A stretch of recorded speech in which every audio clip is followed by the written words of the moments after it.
Good morning, class 6.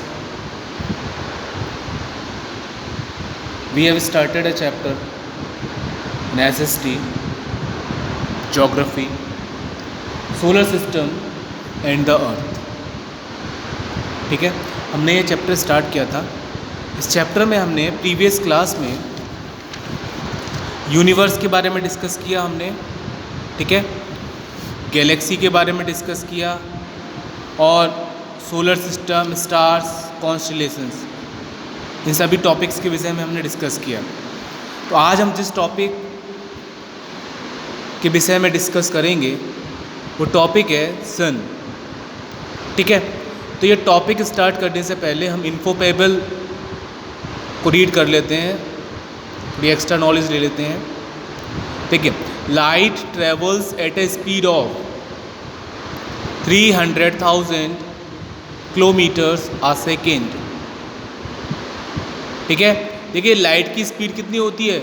Light की speed होती है 300,000 किलोमीटर्स आ सेकेंड, यानी कि एक सेकेंड में 300,000 किलोमीटर की डिस्टेंस लाइट कवर करती है. ठीक है, so a light year is the distance that light travels in a year. तो लाइट, देखिए लाइट ईयर क्या होता है. ये लाइट ईयर दिख रहा है आपको, ये लाइट ईयर. लाइट ईयर वो डिस्टेंस होती है जिसमें जो लाइट है वो एक साल में डिस्टेंस कवर करती है.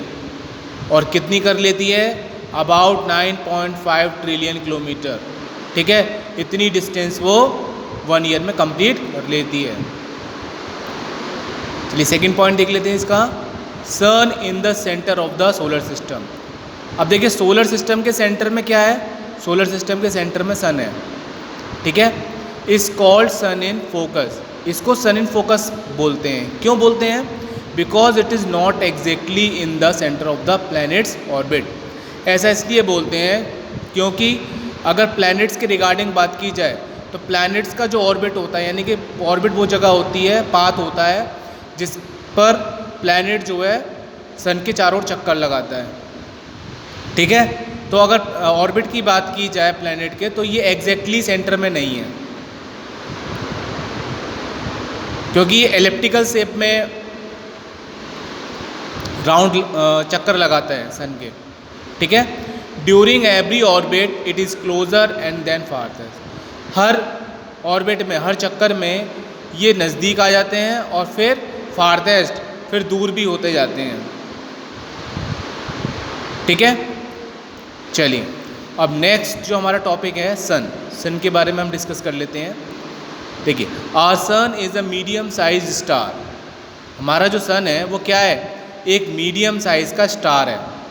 Popularly known as the yellow dwarf. इसे किस नाम से जाना जाता है? येलो ड्वार्फ के नाम से भी जाना जाता है. ठीक है, it is a part of the milky way Galaxy. ये किसका भाग है? ये मिल्की वे गैलेक्सी का भाग है. It is the closest star to the earth. अगर अर्थ के रिगार्डिंग बात की जाए तो सबसे नज़दीक स्टार कौन सा होगा अर्थ के? सन. ठीक है, the sun is the largest body situated at the centre of the solar system. देखिए सन क्या है? सन एक बहुत लार्जेस्ट बॉडी है जो कि centre of the solar system है, यानी कि सोलर सिस्टम के मध्य में स्थित है. It is about 1,300,000 times bigger than the earth. यानी कि अर्थ के रिगार्डिंग अगर इसकी साइज़ की तुलना की जाए तो ये लगभग 1,300,000 गुना बड़ा है अर्थ से. और अगर वेट की बात की जाए तो ये लगभग 300,000 टाइम्स है. ठीक है, मोर देन द अर्थ. और अर्थ से लगभग 300,000 टाइम्स वेट में अधिक है. The sun is 149,597,900 kilometre away from the earth. और अगर डिस्टेंस की बात की जाए, यानी कि सन की जो अर्थ से डिस्टेंस है वो कितनी है? 149,597,900 kilometre.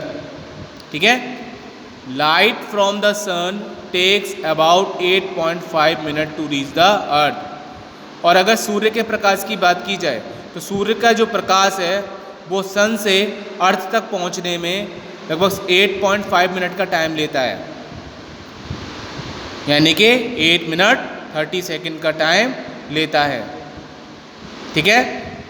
The sun is made of extremely hot gases form from nebula.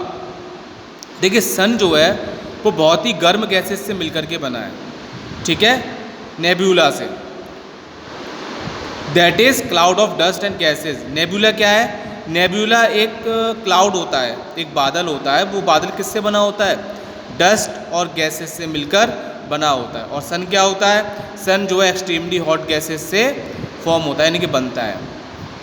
अब इसमें और क्या क्या चीज़ें होती हैं, यानी कि किन किन गैसेस से मिलकर के बना हुआ है ये? It is composed of 71% hydrogen gas, यानी कि सन में लगभग 71% हाइड्रोजन गैस है, 28% हीलियम गैस है और 1% अदर गैसेस, और अन्य जो गैसेस होती हैं वो हैं इसमें। The hydrogen gas burns to release an enormous amount of energy in the form of light and heat. देखिए हाइड्रोजन गैस जो है जब बर्न्स होती है, जलती है, तो ये रिलीज़ करती है। क्या रिलीज़ करती है? बहुत ज़्यादा मात्रा में एनर्जी रिलीज़ करती है, जो किस फॉर्म में होती है? एनर्जी मतलब क्या होता है? ऊर्जा होती है, ठीक है ना। और ये किस फॉर्म में हमें मिलती है? लाइट की फॉर्म में मिलती है और हीट की फॉर्म में मिलती है, ठीक है, प्रकाश की फॉर्म में और ऊर्जा की फॉर्म में, ठीक है। The sun's surface temperature is about 5500 degree Celsius. और अगर बात की जाए सन के तापमान की, यानी कि टेम्परेचर की, तो इसका जो तापमान होता है वो लगभग 5500 डिग्री सेल्सियस होता है। Earth receives only a small part of this heat and light which is then filtered by atmospheric layer that makes life possible on the earth. अब देखिए अर्थ जो है बहुत कम मात्रा में हीट और जो लाइट है, प्रकाश, वो रिसीव करता है, ठीक है, which is then filtered by atmospheric layer. और ये जो प्रकाश हमें, प्रकाश और जो ऊर्जा होती है, यानी कि हीट और लाइट, ये हमें फ़िल्टर होकर के हमें अर्थ पर मिल पाती है। अच्छा, जो एटमॉस्फेरिक जो लेयर होती हैं, यानी कि जो ओजोन लेयर होती है, ठीक है, ओजोन लेयर जो यूवी रेज होती हैं जो कि सन से निकलती हैं, यूवी रेज मतलब अल्ट्रावायोलेट रेज जो कि सन से निकलती हैं, इन रेज को फिल्टर होकर के अर्थ तक पहुंचाती हैं, ठीक है। अगर ओजोन लेयर नहीं होगी तो जो यूवी रेज हैं ये डायरेक्टली हमारे अर्थ तक पहुंचेंगी और हमारा जो टेम्परेचर है अर्थ का उसको इंक्रीज़ करेंगी। कहने का मतलब ये है कि जो ग्लोबल वार्मिंग है उसमें उसके अमाउंट में इंक्रीमेंट होगा, ठीक है। चलिए नेक्स्ट टॉपिक देख लेते हैं, प्लैनेट्स। प्लैनेट्स के बारे में हम जो हमने जो स्टार्टिंग किया था चैप्टर, तभी हमने इसमें जो आपको बताया था उसी के रिगार्डिंग जो प्लैनेट्स हैं। चलिए और डिटेल में डिस्कस कर लेते हैं। The word planet is derived from the Greek word. देखिए प्लैनेट जो शब्द है ये ग्रीक वर्ड से आया है, ग्रीक वर्ड यानी कि प्लैनेटाई। इसका मतलब क्या होता है? प्लैनेटाई का मतलब होता है वॉन्डरर, यानी कि घूमने वाला। Planet do not wander in space but follow a regular path while going around the sun. Planets घूमते नहीं हैं स्पेस में, लेकिन क्या करते हैं? ये प्लैनेट जो हैं रेगुलर सन के चारों ओर चक्कर लगाते हैं। एक ऑर्बिट होती है, उस ऑर्बिट में ही ये सन के चारों ओर क्या करते हैं? चक्कर लगाते हैं। Thus planets are heavily bodies. Planet क्या होते हैं? बहुत भारी बॉडीज़ होते हैं जो कि रिवॉल्व करते हैं, यानी कि चक्कर लगाते हैं। किसके चक्कर लगाते हैं? अराउंड अ स्टार, एक स्टार के चक्कर लगाते हैं, यानी कि सन क्या है? स्टार है, उसके चारों चक्कर लगाते हैं। And do not have their own light, और इनकी खुद की लाइट नहीं होती है, यानी कि ये चमकते हैं। क्यों चमकते हैं? बिकॉज दे रिफ्लेक्ट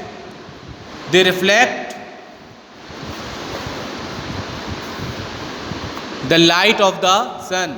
ये चमकते हैं, क्यों चमकते हैं? क्योंकि ये सन की जो लाइट होती है उसे रिफ्लेक्ट करते हैं, ठीक है। Some are accompanied by companions called satellite। और इसके साथ में कुछ और भी इसके कंपेनियंस होते हैं जैसे कि सैटेलाइट्स,